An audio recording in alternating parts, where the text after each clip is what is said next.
আসসালামু আলাইকুম। আশা করি সবাই ভালো আছো। রোজা কেমন যাচ্ছে সবার? আমি বের হয়েছি এই রোজার ১ম ইফতারের দাওয়াতে যাওয়ার জন্য। যেটা আমার কাছে খুব যে ভালো লাগে তা না। আমি চিন্তাই করেছিলাম এবার যে কোনো দাওয়াতে যাব না। ঘরে বসে ইফতার হবে। আসলে রোজার মধ্যে নিজের ঘরে বসে ইফতার এবং ইবাদত বন্দেগী যাই বলো, এটাই হচ্ছে রোজার সবচেয়ে আরামদায়ক।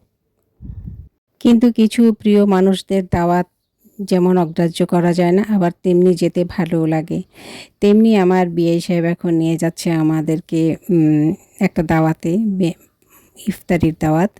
তো এই সময়টাতে রাস্তাঘাটের কি জ্যাম থাকে সেটা এখন দেখলেই বুঝতে পারবে সবাই। এই প্রথম আমি এই ইফতারির টাইমে বের হলাম, এত জ্যাম। তারপরে ভাবছিলাম যে ঠিক টাইম মতো জায়গা মতো পৌঁছাতে পারবো কি না। তারপরেও ভালো লাগছিল, গল্পে গল্পে চলে যাচ্ছিলাম।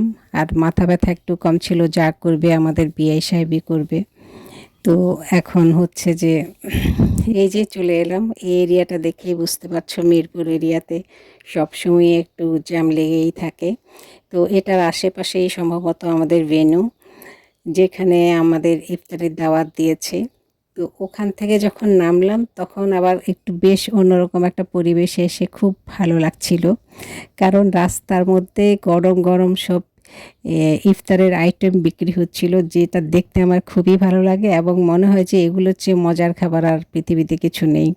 কিন্তু আসলে খাই না, এত খাওয়া যায় না ভাজা পোড়া, আমি একটু কমই খাচ্ছি এবার। কিন্তু এদেরকে আজকে দেখে মনে হচ্ছে যে হাঁড়ি ভরে ভরে নিয়ে যাই, এত মজা করে ইফতার আইটেমগুলো বিক্রি করছিল। যদিও আমরা এখান থেকে ইফতার খাবো না, আমাদের ইফতারের ভেন্যু হচ্ছে এটা ঠিক পেছনে, সেখানে চলে যাব। সেখানে যাওয়ার পরে হচ্ছে অনেক অনেক মানুষ অনেক একসাথে ইফতার করবে। তো সেজন্য আমরা চলে যাচ্ছি এখন এটার পেছনের তিনতলায় ভবনটিতে। তো উঠে গেলাম, উঠে যেয়ে দেখি যে না, আমরা দেরি হয়েছে, একেবারে খুব বেশি দেরি হয়নি। মোটামুটি সবাই বসে গেছে ইফতারির জন্য। তো আমরাও আমাদের জায়গা খুঁজে নিচ্ছি, বসে যাব। তো এই প্রথম তলাতে আমাদের জায়গা হয়নি, পরে দোতলাতে উঠে গেলাম। দোতলাতে যে জায়গা পেয়ে গেছি।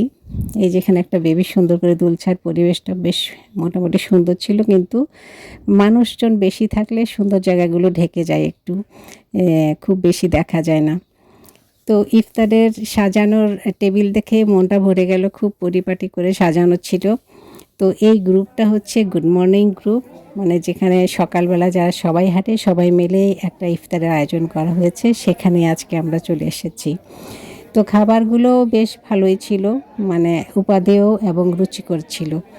তো আমরা এখানে ইফতার করে কিছুটা গল্পগুজব করে তারপরে সবাই মিলে বাসায় যাব। ইফতারের মেনুতে যেটা সবসময় দেখা যায় একেবারে কমন আইটেম, সেটা কিন্তু এখানে অনুপস্থিত ছিল। বলো তো দেখি কি এটা?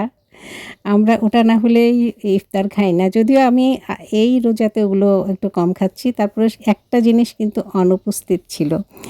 সেটা হচ্ছে কি বলো? একটা যেটা একদম প্রথমেই আসে ইফতারির, সবাই বলে, সেটা হচ্ছে ছোলা মুড়ি। ঠিক বলেছি না? যাই হোক, আমাদের ইফতারি খারাপ ছিল না, ভালোই ছিল। আমরা খেয়ে টেয়ে আবার এসে বাইরে একটু ওয়াফেলস ট্রাই করেছি। আজকে যদি বের নাও হতাম তারপরেও অনলাইন অর্ডার করে এটা খেতাম, কারণ সারাদিন আমার এটার ক্রেভিং হচ্ছিল খুব বেশি। সেটাই বলছিলাম যে এটা খেয়েই তারপরেই বাড়ি ফিরবো। সবাই ভালো থেকো।